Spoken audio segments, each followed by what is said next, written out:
निश्चय नय का प्रकाश किसके ऊपर है, फोकस किसके ऊपर है? पानी की शुद्ध अवस्था की तरफ है। वो पानी में केवल उसका स्वभाव देखता है, और पानी का स्वभाव क्या है? शीतलता और स्वच्छता। कौन सा स्वभाव है पानी का? निर्मलता। एक निर्मल स्वभाव है और एक शीतल स्वभाव है। इस अवस्था को विषय करने वाला नय कौन सा है? निश्चय नय। वो नाली के पानी में भी इसी अवस्था को देखेगा कि नहीं, कोई पानी अशुद्ध नहीं है, कोई पानी गटर का नहीं, नाली का नहीं, पानी समुंदर का नहीं, पानी तालाब का नहीं, पानी कुएं का नहीं, पानी तो केवल पानी है और वो शुद्ध है, शीतल है, स्वच्छ है, निर्मल है। ये उसका स्वभाव है। अब देखिए, निश्चय नय ने जो बात कही और व्यवहार नय ने बात जो कही है, इन दोनों का समन्वय हमें साधना है कि आखिर निश्चय नय क्या कहना चाहता है, क्यों ऐसी बात करता है। जब नाली का पानी है तो उसे वो शुद्ध क्यों कहता है? संसारी अवस्था में जो जीव है उसे भी वो शुद्ध क्यों कहता है, जबकि शुद्ध है क्या? हम शुद्ध हैं क्या? यदि हम शुद्ध हैं तो हम सिद्ध भी हैं, क्योंकि शुद्ध और सिद्ध ये दोनों एक दूसरे के अविनाभावी हैं। जहां सिद्धता है वहां शुद्धता है, जहां शुद्धि है वहां सिद्ध पर्याय है। ये दोनों एक दूसरे की अविनाभावी पर्याय हैं। हम अपने आप को सिद्ध कह सकते हैं क्या? तो फिर हम अपने आप को शुद्ध कैसे कह सकते हैं? कह सकते हैं, वो एक एंगल है, वही आज हम समझ लें। तो व्यवहार ने कहा कि ये नाली का पानी और निश्चय ने कहा कि ये शुद्ध पानी। यदि हम एकांतवाद से चलेंगे तो क्या होगा? देखिए, यदि एकांत से ये कहा जाए कि ये पानी नाली का है और अशुद्ध है, यदि एकांत से हम व्यवहार का पक्ष लेते हैं तो फिर नाली का पानी कभी शुद्ध नहीं हो पाएगा, फिर उसको शुद्ध नहीं किया जाएगा, क्योंकि जो अशुद्ध है वो अशुद्ध ही है, फिर वो शुद्ध नहीं हो पाएगा। व्यवहार ने एक एंगल से कहा, निश्चय ने दूसरे एंगल से कहा। ये दोनों अपनी अपनी बात कर रहे हैं, दोनों को हमें एक जगह लाना है, अनेकांत स्वरूप को हमें देखना है। तो वो स्वरूप को देखने से क्या लाभ होगा कि व्यवहार ने अशुद्ध कहा और निश्चय ने शुद्ध कहा। इसका अर्थ है कि इसमें शुद्ध बनने की क्षमता है। क्या है? भले ही वो वर्तमान में अशुद्ध है, किंतु उसमें शुद्ध होने की क्षमता है, शुद्ध हो सकता है, इसीलिए निश्चय ने उसको शुद्ध कह रहा है। बात समझ में आ रही? उसमें जो शुद्ध होने की क्षमता है, इसीलिए निश्चय ने उसको शुद्ध कहता है। यदि उसमें क्षमता भी ना होती तो फिर निश्चय ने उसको शुद्ध नहीं कह सकता था। बस इसी प्रकार आप समझ लें, हर आत्मा में प्रभु रमता है, प्रभु बनने की सब में क्षमता है। बस यही बात है और कुछ नहीं है। हम आज प्रभु नहीं हैं, हम आज परमात्मा नहीं हैं, हम आज सिद्ध नहीं हैं, किंतु प्रभु बनने की क्षमता, परमात्मा बनने की क्षमता हम में है। उस क्षमता को उजागर करने वाला निश्चय नहीं है। वो हमारे लिए कहता है, व्यवहार कह रहा कि अशुद्ध है, अशुद्ध है, निश्चय कहता है कि केवल तुम अशुद्ध ही नहीं हो, तुम शुद्ध भी हो, तुम सिद्ध भी हो, तुम परमात्मा भी हो, क्योंकि वैसा बनने की क्षमता तुम में है। इसीलिए निश्चय नय का एक एंगल है जो हमारे लिए ये भान करवा रहा है कि केवल अशुद्ध ही तुम्हारी अवस्था नहीं है, एक शुद्ध अवस्था भी तुम्हारी है, जिसे तुम्हें पाना है, जो तुम्हारा लक्ष्य होना चाहिए, जो तुम्हारी मंजिल होना चाहिए। बात समझ रहे हैं? किंतु आज अशुद्ध अवस्था में हम शुद्धता का अनुभव नहीं कर सकते। कर सकते क्या? शुद्ध बनने की क्षमता है, शुद्ध नहीं है, और जब तक शुद्ध नहीं बनेंगे तब तक शुद्धि का अनुभव होने वाला नहीं है। यही गफलत है, इसी गफलत को हमें समझना है। कुंद आचार्य ने समयसार के माध्यम से हमारे लिए एक दृष्टि दी कि तुम केवल अशुद्ध नहीं हो, तुम शुद्ध हो, तुम में अनंत शक्ति है, तुम में अनंत ज्ञान है, तुम में अनंत वीर्य है, तुम में अनंत दर्शन है, तुम्हारे पास अनंत शांति और अनंत सुख है। किंतु क्या हमें इन चारों का अनुभव हो रहा है? क्या हम अनंत ज्ञान, अनंत दर्शन, अनंत सुख और अनंत शक्ति का अनुभव कर रहे हैं? यदि होती तो अनुभव करते हैं, किंतु छुपी हुई है। कैसी है? छुपी है। और जब तक कोई धन, सोना घड़े में रख करके जमीन के अंदर गड़ा हुआ है, तब तक वो हमारे लिए कोई लाभ देने वाला, बताइए आप। जो सोना जमीन के अंदर गड़ा हुआ है, वो जब तक जमीन में गड़ा है, एक तो है कि हमें पता ही नहीं कि वो जमीन में गड़ा हुआ है, और अब पता चल गया कि वो जमीन में गड़ा हुआ है, किंतु जब तक खोदोगे नहीं, बाहर निकालोगे नहीं, तब तक उस सोने से तुम्हें कोई लाभ है क्या? कोई लाभ नहीं है। बस इसी प्रकार से वो शुद्ध चैतन्य, वो चित चमत्कार परमात्मा, वो निज रस, वो अनंत शांति का अनुभव हमारे अंदर है, किंतु आज हमारे लिए उसका अनुभव नहीं है। क्यों नहीं है? क्योंकि वो गड़ा हुआ सोना है। कैसा है? गड़ा हुआ सोना है, उसे बाहर निकालना पड़ेगा। इसीलिए व्यवहार नए है। व्यवहार नए हमारे लिए गड़े हुए सोने को बाहर निकालना सिखाता है। क्या सिखा रहा? वो गड़ा हुआ सोना कैसे निकाला जाएगा? सबसे पहले खोजना पड़ेगा कि कहाँ गड़ा है, फिर उसको कैसे खोदा जाएगा, फिर उसको कैसे बाहर निकाला जाएगा। ये सिखाने वाला कौन है? व्यवहार। तो आप सोच लीजिए कि व्यवहार के बिना निश्चय अधूरा है, और निश्चय के बिना व्यवहार अधूरा है। निश्चय नहीं है तो मंजिल नहीं है, निश्चय नहीं है तो तुम्हारा कोई एम नहीं है, तुम्हारा कोई उद्देश्य नहीं है, या तुम्हें अपनी शुद्ध सत्ता का, तुम्हें अपनी शुद्ध अनुभूति का कोई भान नहीं है। निश्चय के कारण हमें एक दृष्टि मिलती है कि मैं सिद्ध भगवान के समान ही हूँ। मेरी आत्मा में और सिद्ध भगवान की आत्मा में किंचित भी अंतर नहीं है। ये दृष्टि किसके द्वारा मिली? निश्चय ने के द्वारा। किंतु व्यवहार ने उसी समय हमें सिखाया कि भले ही तुम उनके समान हो, किंतु आज तुम उनके समान नहीं हो। वर्तमान में तो तुम अशुद्ध हो, तुम्हें उनके समान बनने के लिए अपने कदम आगे बढ़ाने पड़ेंगे। सम्यक दर्शन, सम्यक ज्ञान और सम्यक चारित्र के मार्ग से चलना पड़ेगा। तपस्या करनी पड़ेगी, साधना करनी पड़ेगी, और उस साधना के द्वारा जब तुम्हारी कर्म कालिमा हट जाएगी, तब तुम सिद्ध बनोगे, और उस दिन तुम्हें अपनी सिद्धता का अनुभव होगा। कपड़ा गंदा है, किंतु आपको पता है कि ये कपड़ा साफ किया जा सकता है, इसीलिए तुम उसको साबुन से धोते हो और कपड़े को साफ कर लेते हो। तुम्हें ये विश्वास है कि ये गंदगी निकलने के बाद ये कपड़ा शुद्ध है, स्वच्छ है, इसके ऊपर की गंदगी भर हटाना है। तो निश्चय नहीं करता है कि कपड़ा शुद्ध ही है। व्यवहार में कहता है कि साबुन लगा, पहले गंदगी हटा, फिर वो साफ स्वच्छ है। बात आई समझ में? निश्चय ने के कारण हमें शुद्धता का भान, शुद्ध अस्तित्व का भान होता है कि मेरे अंदर वो शुद्धि, वो क्षमता है। तेल तिल में से ही निकाला जाएगा, तेल मूंगफली में से ही निकाला जाएगा, किंतु बालू में तेल है ही नहीं, तो बालू में से तेल कहां से निकलेगा? और तुम बालू को कितना भी पेलोगे तो उसमें से तेल निकलने वाला, घी जब भी निकलेगा दूध में से ही निकलेगा। पानी को कितना भी मथोगे तो पानी में से घी निकलने वाला नहीं है। तो बस निश्चय ने अस्तित्व का कथन करता है कि तुम्हारे अंदर वो, जैसे दूध के अंदर घी है, तुम्हारे अंदर परमात्मा है। जैसे तिल के अंदर तेल है, तुम्हारे अंदर भी वो आत्मा में परमात्मा है। तुम्हें उसको सिर्फ अनुभव करना है, विश्वास करना है कि मेरे ही अंदर वो परमात्मा छुपा हुआ है। बादलों के अंदर जैसा सूर्य है, वैसे ही मेरे शरीर और कर्म के आवरण से आवृत मेरा वो परमात्मा है। मुझे शरीर और कर्मों का आवरण हटाना है तो परमात्मा प्रकट हो जाएगा। बादल हटते ही सूर्य प्रकट हो जाएगा। व्यवहार ने क्या सिखा रहा है कि बादलों को कैसे हटाया जाए। व्यवहार ने क्या सिखा रहा है? दूध में छुपे हुए घी को बाहर कैसे निकाला जाए। व्यवहार ने क्या सिखा रहा है? तिल में से तेल कैसे निकाला जाए। आत्मा से परमात्मा की यात्रा कैसे की जाएगी, वो यात्रा कौन सिखाता है? व्यवहार ने। आप सबको स्पष्ट हुआ कि व्यवहार नए यात्रा है, निश्चय नए मंजिल है। क्या है? निश्चय नए के कारण हमें अपनी शुद्ध सत्ता का भान हुआ है, विश्वास हुआ है कि वो मेरी सत्ता शुद्ध है, वो चिदानंद है, वो अनंत चतुष्टय से संपन्न है।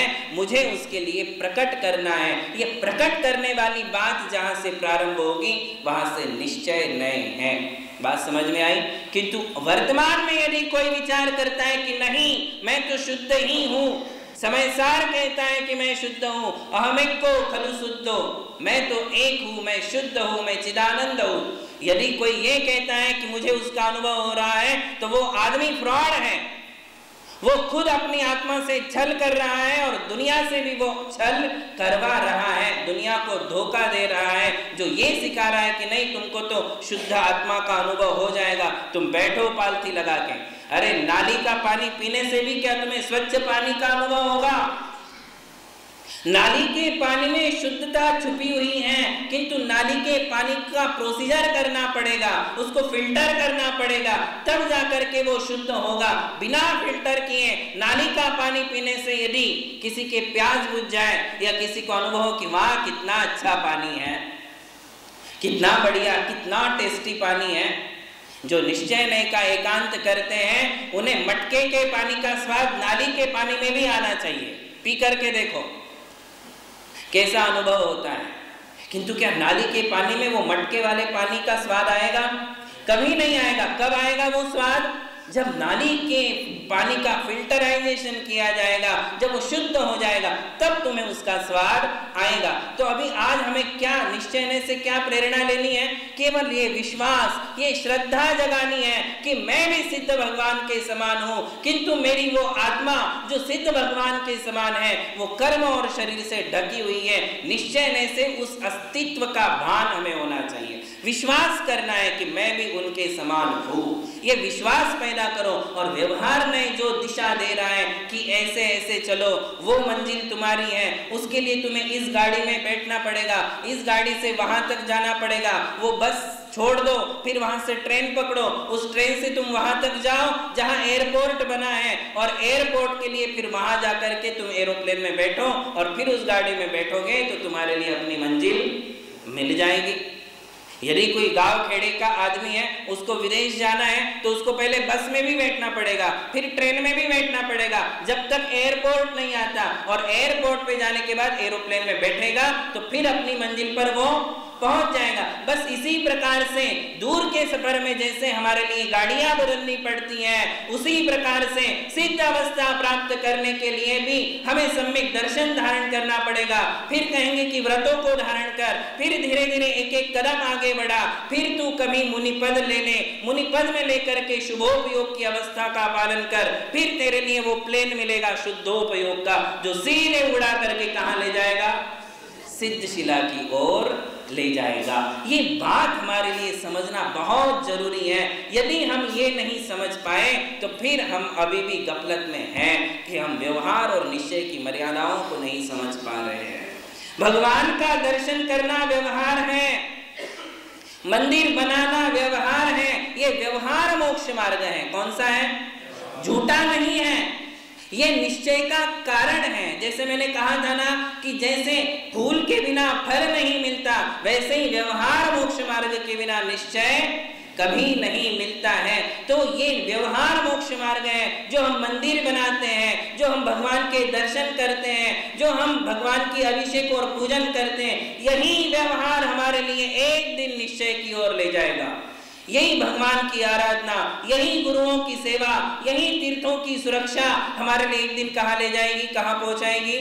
शुद्धोपयोग के पास ले जाएगी। शुभोपयोग से ही शुद्धोपयोग मिलने वाला है, व्यवहार से ही हमारे लिए निश्चय मिलने वाला है। इन सारी क्रियाओं को गौण करके कभी कोई ऊपर जाने वाला, यदि कोई चाहता है कि ये सारी पुण्य की क्रियाएं हैं, इनसे कोई धर्म होने वाला नहीं है, व्यवहार तो झूठा है, मुझे तो केवल शुद्ध आत्मा चाहिए, तो फिर ये संभव? इसका मतलब है कि वो बिना पेड़ के ही फूल चाहता है। क्या बिना पेड़ के भी कोई फूल लगने वाला है? क्या आकाश के फूल लगते हैं? नहीं, वो बीज बोया जाएगा, पेड़ लगेगा, तभी फूल मिलेगा। बस इसी प्रकार से व्यवहार के बीज हमारे लिए बोने पड़ेंगे, व्यवहार मोक्ष मार्ग से चलेंगे, तब जाकर के एक दिन हमें निश्चय मोक्ष मार्ग मिलेगा। यदि आज कोई ये कहे कि नहीं अभिषेक ये तो व्यवहार है, पूजा ये तो व्यवहार है, आहारदान ये तो व्यवहार है, गुरु सेवा ये तो व्यवहार है, माला पाठ बोले ये व्यवहार है, ये तो क्रियाकांड है। क्या कहते हैं? ये तो क्रियाकांड है। और ये सब छोड़ दिया तो भाई आज आप क्या कर रहे हो? बोले नहीं, मैं तो अनुभूति। क्या अनुभूति हुई? बोले शुद्ध आत्मा की। मतलब शुद्ध आत्मा की अनुभूति तुम्हें यहाँ हो रही है, तुम सिद्धशिला पर अभी तक नहीं पहुंचे। भाई शुद्ध आत्मा तुम्हें नजर आ रही है, तो शुद्ध आत्मा के साथ अनंत ज्ञान कहाँ है?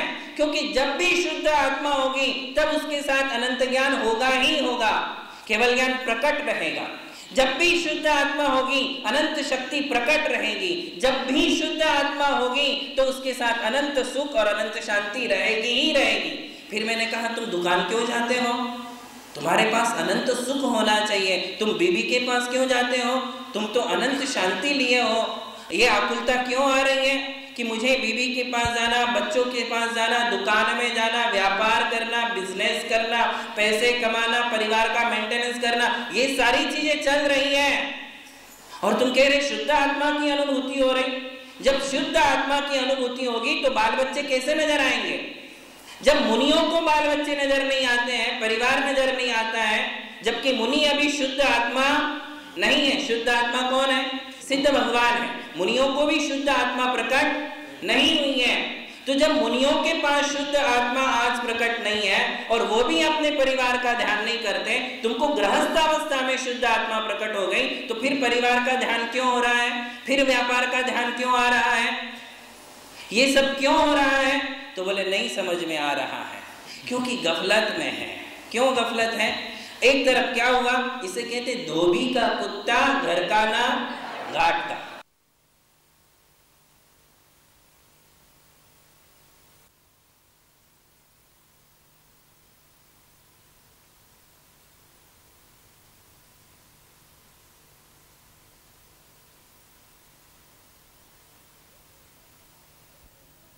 जब मुनियों को बाल बच्चे नजर नहीं आते हैं, परिवार नजर नहीं आता है, जबकि मुनि अभी शुद्ध आत्मा नहीं है। शुद्ध आत्मा कौन है? सिद्ध भगवान है। मुनियों को भी शुद्ध आत्मा प्रकट नहीं हुई है। तो जब मुनियों के पास शुद्ध आत्मा आज प्रकट नहीं है और वो भी अपने परिवार का ध्यान नहीं करते, तुमको गृहस्थ अवस्था में शुद्ध आत्मा प्रकट हो गई, तो फिर परिवार का ध्यान क्यों हो रहा है? फिर व्यापार का ध्यान क्यों आ रहा है? ये सब क्यों हो रहा है? तो बोले नहीं समझ में आ रहा है, क्योंकि गफलत में है। क्यों गफलत है? एक तरफ क्या हुआ, इसे कहते धोबी का कुत्ता घर का ना घाट का। क्या देखिए, समझने की कोशिश करिए। 3 उपयोग हैं, अशुभ उपयोग, शुभ उपयोग और शुद्ध उपयोग, है ना। इधर क्या हुआ, मैंने पूजा छोड़ दी, पुण्य की क्रिया है। अभिषेक छोड़ दिया, पुण्य की क्रिया है। गुरुओं की सेवा, पुण्य की क्रिया है। सब छोड़ दिया। अब तुम्हें क्या चाहिए? शुद्ध आत्मा चाहिए। इधर पुण्य छोड़ दिया, उधर शुद्ध आत्मा भी नहीं मिली। अब कहाँ चला गया? अशुभ उपयोग में। बचा क्या? तुमने संसार नहीं छोड़ा, तुमने व्यापार नहीं छोड़ा, तुमने विषय भोग नहीं छोड़े, तुमने भगवान के दर्शन छोड़े। क्या छोड़ा? तुमने भगवान की पूजा छोड़ी, तुमने ये आराधनाएं छोड़ दी, तुमने गुरुओं की सेवा छोड़ दी, क्योंकि उसमें पुण्य बंधता है, और जिसमें पाप बंध होता है वो तो तुमने छोड़ा ही नहीं। मतलब जीवन में शेष क्या रह गया? 3 बातें हैं, पाप, पुण्य और एक है सिद्ध अवस्था। तुम्हारे पास सिद्ध अवस्था तो तुम्हें मिली नहीं, पुण्य तुमने हेय समझ के छोड़ दिया, और बचा क्या? पाप। तो इसी के लिए कहते धोबी का कुत्ता घर का ना कहीं के नहीं रहे, कहीं के नहीं रहे। ना शुभोपयोग मिला, ना शुद्धोपयोग मिला, रह गए तुम अशुभ उपयोग में। ऐसे में कैसे कल्याण हो सकता है? और फिर आप ये भी देख लो कितनी बड़ी धोखाधड़ी है कि हम शुद्ध आत्मा का प्रचार प्रसार कर रहे हैं। ये प्रचार प्रसार करना भी व्यवहार है। क्या है? हम शुद्ध आत्मा का कथन कर रहे हैं। अभी हम आपके लिए शुद्ध आत्मा के ऊपर प्रवचन दे रहे हैं, तो ये प्रवचन देना क्या है? ये भी व्यवहार है। जो शुद्ध आत्माएं होती वो प्रवचन देती ही नहीं। देती है क्या? सिद्ध भगवान का उपदेश होता है? नहीं होता है। अरिहंत भगवान भी चरम अवस्था से किंचित दूर हैं, तभी प्रवचन दे रहे हैं। यदि वो चरम अवस्था को प्राप्त कर लेंगे तो उनका प्रवचन नहीं होगा। शुद्ध आत्मा तो बोलती ही नहीं है। यदि तुम कह रहे हो कि मैं शुद्ध हूं, तो तुम बोल कैसे रहे हो? क्योंकि जो बोलने वाली आत्मा है वो चरम शुद्ध सिद्ध अवस्था वाली नहीं है। शुद्ध आत्मा तो खाती पीती ही नहीं, 18 दोषों से रहित है। तुम तो रोज खाना पीना चल ही रहा तुम्हारा। फिर ये कैसी शुद्ध अवस्था है? तुम शुद्ध आत्मा की बात करते हो, ये भी तो पुण्य बंध का कारण है। इसमें कौन से कर्म का बंध हो रहा? जब जब भी शुद्ध आत्मा का कथन किया जाएगा, प्रवचन दिया जाएगा, स्वाध्याय होगा, उस समय क्या होगा? ये एकांत है। जो लोग मानते हैं कि स्वाध्याय करने से कर्म की निर्जरा होती है, कौन कहता है कि केवल कर्म की निर्जरा होती है? उस समय विशेष पुण्य कर्म का भी बंद होता ही होता है, क्योंकि स्वाध्याय करना शुभोपयोग की क्रिया है। क्या है वो क्रिया? है वो शुद्धोपयोग नहीं है। शुद्धोपयोग में केवल ध्यान होता है। क्या होता है? ध्यान। उसमें आहार नहीं, उसमें विहार नहीं, उसमें निहार नहीं, उसमें स्वाध्याय नहीं, उसमें खाना पीना नहीं, उसमें कोई व्यापार नहीं है, उसमें कोई क्रियाएं नहीं है, उसमें केवल क्या है? ध्यान है।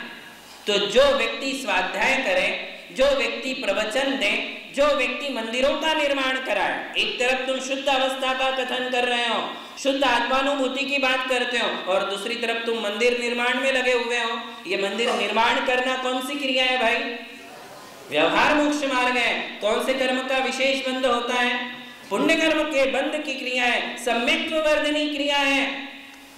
एक तरफ तुम कहते हो कि व्यवहार झूठा है, व्यवहार में कोई सार नहीं है, दूसरी तरफ मंदिर बनाते हो, दूसरी तरफ प्रवचन देते हो, दूसरी तरफ विधान और पंचकल्याणक भी करवाते हो। ये सारी कौन सी क्रियाएं? कौन सी है? व्यवहार की ही तो क्रिया है। व्यवहार को झूठ भी बोलते हो, मतलब जिस थाली में खाते हो उसी थाली में छेद करते हो। है कि नहीं बात सही? तुम एक तरफ व्यवहार को झुठला रहे हो कि ये झूठ है, इससे कोई सार नहीं है, इससे आत्मा को कोई लाभ नहीं है, फिर तुमने मंदिर बनाए ही क्यों? फिर तुमने प्रवचन दिए ही क्यों? फिर क्यों तुम्हारे इतने प्रकाशन चल रहे हैं? सारे व्यवहार की क्रियाएं चल रही हैं, निश्चय तो कहीं नजर ही नहीं आता जिसकी तुम बात कर रहे हो। है कि नहीं बात सही? बात समझ में आ रही कि व्यवहार को झुटला के व्यवहार की ही क्रियाएं की जा रही है, इसलिए इन दोनों का समन्वय होना बहुत जरूरी है। आचार्य अमृतचंद्र जी कहते हैं कि व्यवहार को छोड़ करके जो केवल निश्चय का सहारा लेता है वो भी एकांतवादी है, मिथ्या दृष्टि है, और जो निश्चय को छोड़कर केवल व्यवहार का सहारा लेता है। केवल व्यवहार का सहारा लेने का अर्थ क्या है? केवल व्यवहार का सहारा लेने का अर्थ है कि तुम्हारा कोई उद्देश्य नहीं है, तुम्हारी कोई मंजिल नहीं है, बस क्रियाएं कर रहे हो, किंतु उस क्रिया करने के पीछे कोई समीचीन उद्देश्य तुमने नहीं बनाया, अर्थात सम्यक दर्शन तुमने प्राप्त नहीं किया है। सम्यक दर्शन प्राप्त होने पर हमें अपने मंजिल का भान हो जाता है। निश्चय और व्यवहार का समन्वय होने पर ही सम्यक दर्शन होता है। और निश्चय के मायने हैं हमारी एक मंजिल है, हमारी एक अवस्था है, हमारा एक एम है, और व्यवहार का अर्थ है कि हम उसकी दृष्टि को रख करके हम उस मार्ग में आगे बढ़ रहे हैं, अर्थात हम जिस अवस्था में हैं उस अवस्था का धर्म करें। गृहस्थ हो, दान पूजा करो, लक्ष्य क्या रखो? निश्चय का लक्ष्य क्या रखना? मुझे जिन गुण संपत्ति हो मध्यम, कहते ना हम, मुझे जिनेंद्र भगवान के गुणों की प्राप्ति हो, अर्थात वो अनंत चतुष्ट है, वो सिद्ध अवस्था मुझे भी प्राप्त हो। देखो, आप दान पूजा में वो लक्ष्य रखो। प्रतिमाधारी है तो प्रतिमा 12 व्रतों का पालन करते हुए उसका भी लक्ष्य क्या हो? जिन गुण संपत्ति हो मध्यम। और मुनि यारिकाएं महाव्रतों का पालन करते, तपस्या करते, तो उनका भी लक्ष्य क्या है? जिन गुण संपत्ति हो मध्यम। तीनों का लक्ष्य समान है, किंतु तीनों की क्रियाएं समान नहीं है, अपनी अवस्था के अनुसार किया है। आप गृहस्थ हो तो गृहस्थोचित धर्म करो, शुद्ध आत्मा का ध्यान शुद्धोपयोगी करेंगे। कौन करेंगे? शुद्धोपयोगी। शुद्ध आत्मा का ध्यान शुद्धोपयोगी करते हैं, शुद्ध आत्मा की आराधना शुभोपयोगी करते हैं। देखिए, ध्यान और आराधना में अंतर है। आप गृहस्थ शुद्ध आत्मा की आराधना कर रहे हो और उसे आप अरिहंत सिद्ध कहते हो, वो शुद्ध आत्मा है, उसकी आराधना आप कर रहे हो। शुद्ध आत्मा की आराधना प्रतिमाधारी भी कर रहे हैं, शुद्ध आत्मा की आराधना मुनि और आरिका माताएं भी कर रही हैं। शुद्ध आत्मा का ध्यान कौन कर रहे हैं? शुद्धोपयोगी मुनि। और शुद्ध आत्मा की अनुभूति कौन कर रहे हैं? अरिहंत और सिद्ध भगवान। देखिए शब्दों का अंतर। शुद्ध आत्मा की अनुभूति 13वें गुणस्थान से पहले कभी नहीं होती है। जिस दिन अरिहंत अवस्था प्रकट होगी उस दिन ही शुद्ध आत्मा की अनुभूति होगी, क्योंकि उन्होंने शुद्ध आत्मा को प्रकट कर लिया है। आप सोचिए, कोई भी वस्तु की अनुभूति कब होगी? जब आपके वो सामने होगी, आप उसको देखोगे, जानोगे, सब तरफ से देख लोगे, तब आपको उसकी अनुभूति होगी। जो हमारे लिए प्रत्यक्ष है ही नहीं, उसका अनुभव आप कैसे करोगे? आपको अपने घर का अनुभव होगा। जो घर आपने देखा ही नहीं है, जिस घर में आप कभी एक दिन भी गए नहीं हो, उस घर का अनुभव कैसे होगा? कौन से घर का अनुभव होगा?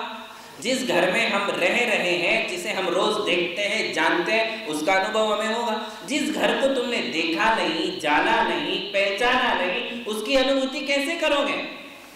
बस यही है कि जब तक वो शुद्ध आत्मा प्रकट नहीं होगी, तब तक हमारे ध्यान में वो, हमारी समझ में वो आने वाली नहीं है। हम जो कुछ भी जानते शास्त्र के जिनवाणी के माध्यम से जानते हैं कि शुद्ध आत्मा क्या होती है, किंतु प्रत्यक्ष जब तक वो प्रकट नहीं होगी तब तक अनुभव नहीं होगा। बात समझ में आ रही? गंदी नाली का पानी है तो अनुभव क्या होगा? गंदी नाली के पानी का ही होगा। तालाब का पानी है तो तालाब के पानी का ही अनुभव होगा।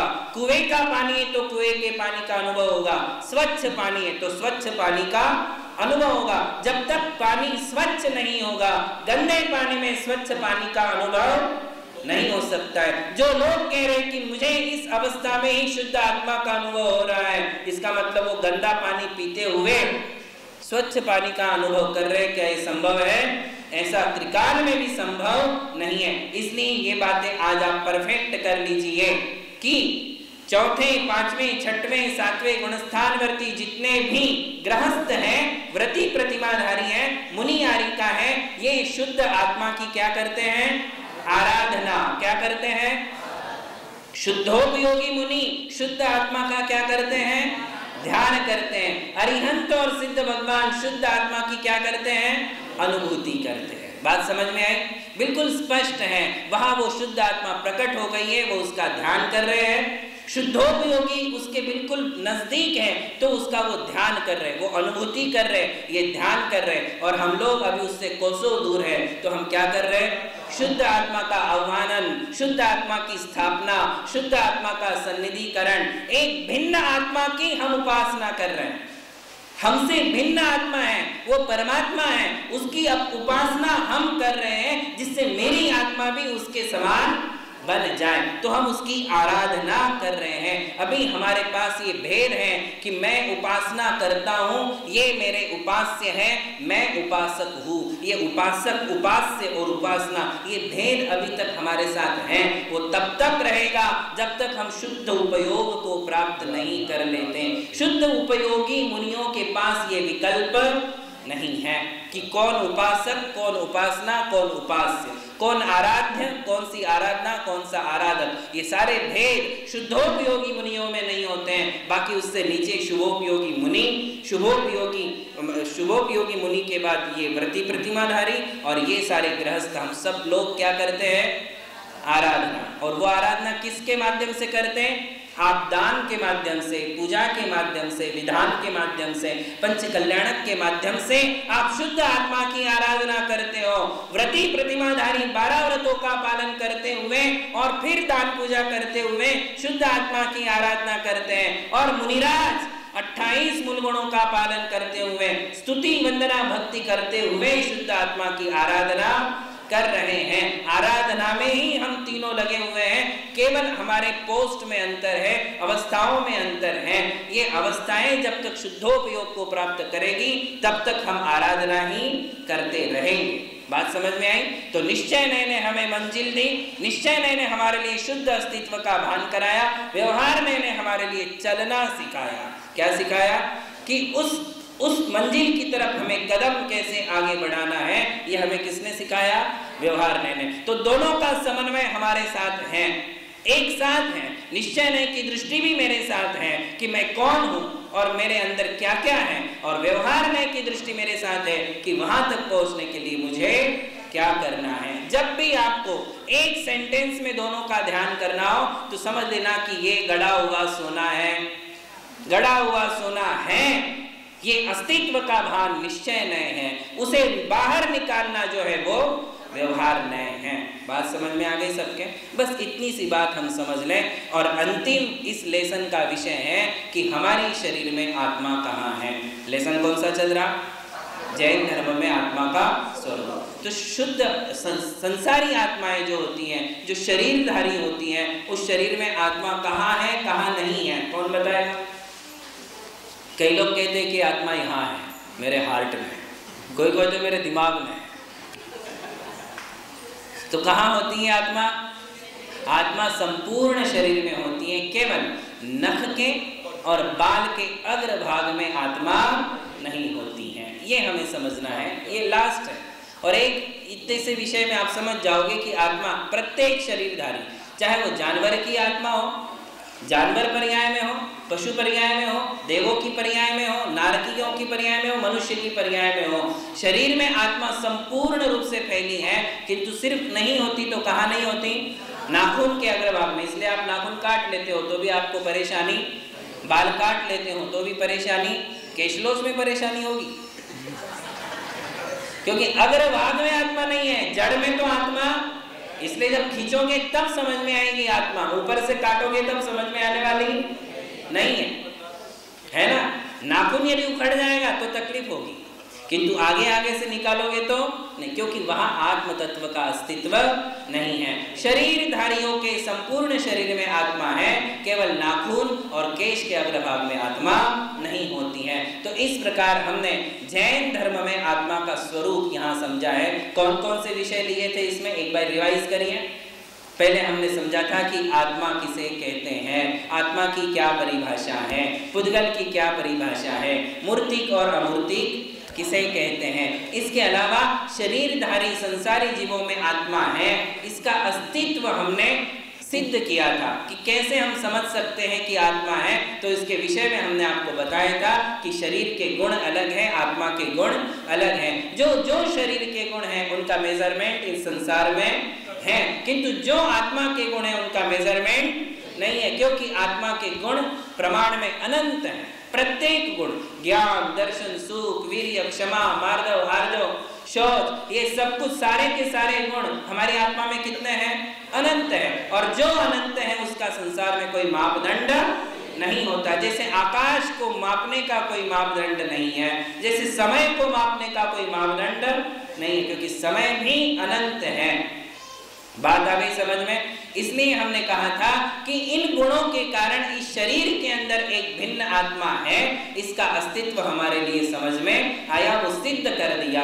ये एक विषय हुआ। उसके अलावा हमने इसमें समझा था कि आत्मा के संबंध कैसे है, संयोग संबंध, तादात्म्य संबंध और समवाय संबंध। शरीर और शरीर से पर पदार्थों के साथ आत्मा का संयोग संबंध है, कर्मों के साथ आत्मा का समवाय संबंध है और गुणों के साथ आत्मा का तादात्म्य संबंध है। जब जब भी जहां जहां भी आत्मा होगी वहां वहां उसके गुण उसके साथ ही रहेंगे। आत्मा से उसके गुण त्रिकाल में भी अलग नहीं होते हैं, किंतु शरीर के साथ, परिवार के साथ आत्मा का तादात्म्य संबंध नहीं है।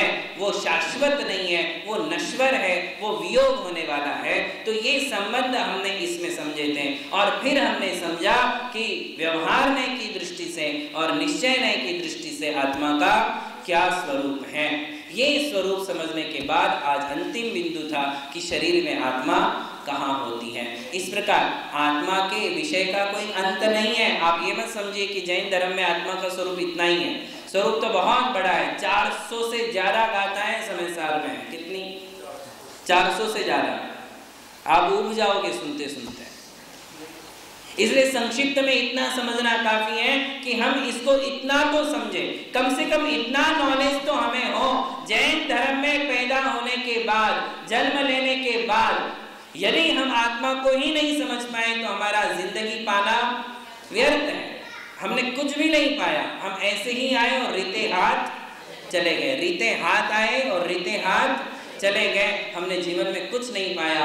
इसलिए जैन धर्म में इस आत्मा का जो बेसिक नॉलेज है, वो बेसिक जितने भी कंसेप्ट हो सकते थे वो हमने आपके लिए बताए। इसके अलावा बहुत बड़ा विवेचन जैन आगम में हमारे लिए पढ़ने को मिलता है। वो विवेचन अब पता नहीं आप कब सीखोगे, कब सुनोगे, किसी न किसी जन्म में तो आपको वो विवेचन सुनने को मिल ही जाएगा। जब आप संसार शरीर भोगों से विरक्त हो जाओगे और गृहस्थाश्रम से संन्यास आश्रम में चले जाओगे, तब आपके पास समय ही समय होगा।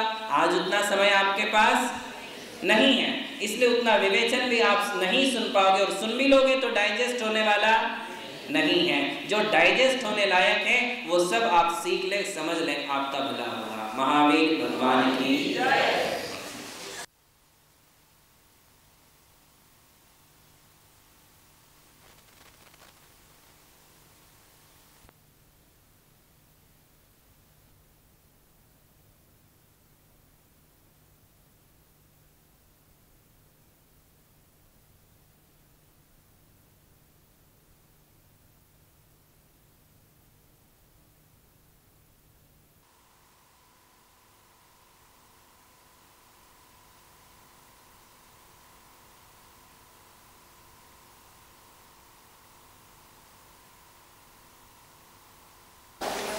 आज से हम एक नया विषय प्रारंभ करेंगे।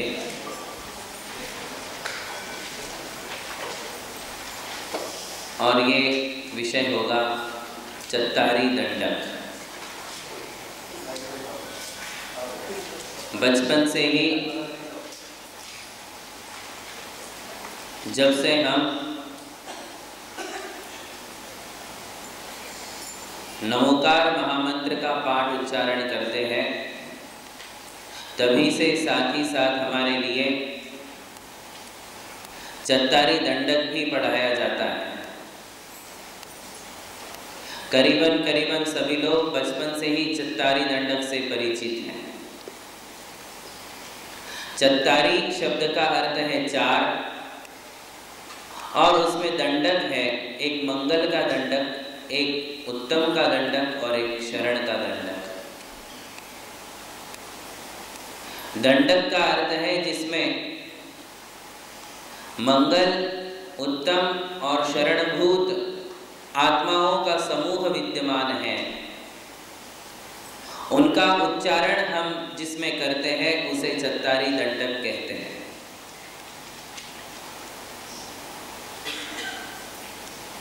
चत्तारी दंडक में उन्हीं पांचों परमेष्ठियों का स्मरण किया जाता है जिनका हम नमोकार मंत्र में स्मरण करते हैं।